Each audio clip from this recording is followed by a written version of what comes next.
Hello বন্ধুরা, কেমন আছো? আশা করি সবাই তোমরা ভালো আছো। নতুন আরেকটা ভিডিও নিয়ে আপনাদের মাঝে আবার আমি চলে আসলাম নতুন কিছু আপডেট নিয়ে। তো আজকে আমি দেখাইতেছি আমাদের বাড়ির কয়টা গাড়ি আছে। তো আপনাদের এই গাড়ি কয়টা দেখামু। তো একটা প্রথমে দেখতেছেন আর্টিগা, আরেকটা হলো বেলেনো, আরেকটা হলো ডিজার। তো তিনটা গাড়ি দিয়ে কিন্তু আমরা ভাড়াটা মারি। তো আপনাদের যদি ভাড়া ছাড়া লাগে তো প্লিজ নাম্বার দেওয়া থাকবো। তো নাম্বারে আপনারা কন্ট্যাক্ট করে আমাদের গাড়িগুলো ভাড়া নিবার পাবেন। তো আমরা কিন্তু সব জায়গায় যাওয়া আসা করি। তো আজকে কিন্তু আমি বিলেসি পাড়া ছাড়া কিছুই দেখাইলাম না। তো আমি আজকে ডাইরেক্টলি স্টার্ট করলাম সোনামুখীর থেকে। তো বঙ্গাইগাঁও গেতে আমার কত সময় লাগে তো ওটি আপনাদের আজকে দেখামো আমি।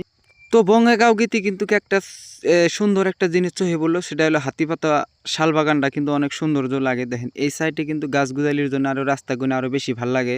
কিন্তু এখন কিন্তু অত একটা রাস্তার কিন্তু গাছগুজালি। তো আমি পেয়ে গেলাম চাপুর বাজার। তো চাপুর বাজার দেখেন কত সুন্দর, তো আরও বেশি ভাল লাগে। তার কারণ দেখেন এই সাইডে কিন্তু চাপুর বাজারে কিন্তু সব টাইমে জাম টাম থাকে। তো লাস্ট মাথায় এসে আমি ভিডিও স্টার্ট করছি।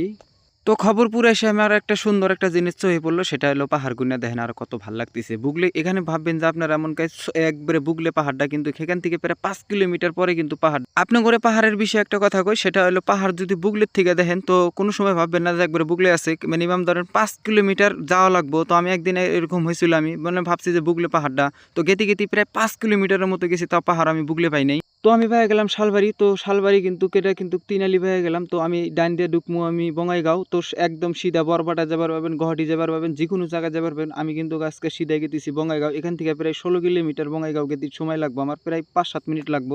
রাস্তা ভাল লাগে, তার কারণ গাছগুজালি যদি রাস্তার সাথে যদি না থাকে ওই রাস্তার কিন্তু কোনোদিন শো আসে না। রাস্তার জন্য কিন্তু বঙ্গাইগাঁও রাস্তা কিন্তু আরো ভাল লাগে আমার কাছে।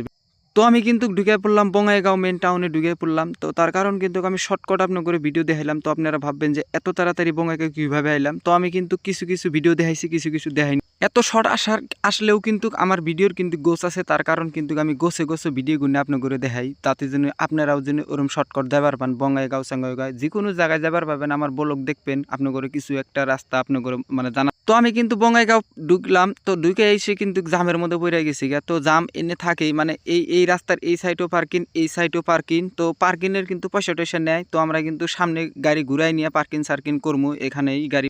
তো আমি কিন্তু সব জায়গারই ব্লগ সলক দিছি, ধরেন গুয়াহাটির ব্লগ দিছি, তারপরে বঙ্গাইগাঁওর ব্লগ কিন্তু আজকে আমি কিন্তু ফার্স্ট টাইম দিতেছি। কিন্তু বঙ্গাইগাঁও আসা হয় না, কিন্তু আজকে হঠাৎ করে আমার প্রোগ্রাম হয়েছে বঙ্গাইগাঁওয়ের, ওই জন্য আজকে আপনার করে দেখাইলাম ছোট মোটো ভিডিও বানায় বঙ্গাইগাঁওয়ের। তো আপনাদের কাছে তো এখান থেকে কিন্তু আমি একটা নতুন একটা জায়গায় যাবো, সেটা হলো বঙ্গাইগাঁও। একটা বড় একটা ফ্লাইওভার ব্রিজ আছে কিন্তু 3 আলি 4 আলি কিন্তু অনেক একটা সৌন্দর্য একটা মানে জিনিস বানাইতে দিছে, মানে ঘড়ি বানাইতে দিছে, এত ভালো লাগে আমার কাছে। তো এখান থেকে কিন্তু প্রায় আমি 1 কিলোমিটারের মতো যাবো। তো ওই ফ্লাইওভার ব্রিজটা বা মতো বঙ্গাইগাঁও রেল স্টেশনের ওই বুগুল দিয়ার ওই রাস্তাটা।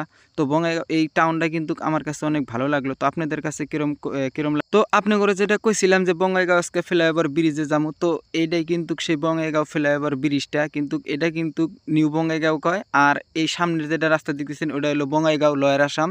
তো লয়ার আসামে আজকে ঢুকলাম না, তো নিচ দিয়ে কিন্তু বঙ্গাইগাঁও রেল স্টেশনের রাস্তা। তো আমরা ঘুরে নিয়ে গেতেছি। তো ঘুরে কিন্তু একটা নেওয়ার জন্য কিন্তু মেন টাউনে কিন্তু গাড়ি ঘোরানোর কোনো সিস্টেম। তো আমি কিন্তু ফাইনালি ব্রিজের ওপার থেকে গাড়িটারি ঘুরে টুরে নিয়ে আমি পার্কিংয়ে থেকে দিলাম। তো জায়গা নিয়েছি, তারা একটা অফিসে গেছে, তো পাসপোর্ট অফিসে গেছে। তো এখানে প্রায় 1 ঘন্টার মতো লেট হবো। তো তো ভাবছি যে আমি এখান থেকে আমার ভিডিওটা শেষ করি। তো ভিডিওটা যদি ভালো লাগে তো কমেন্ট করবেন, আর বেশি বেশি করে শেয়ার করবেন, আর আমার পেজটা ফলো করে দিবেন। নতুন কিছু আপডেট নিয়ে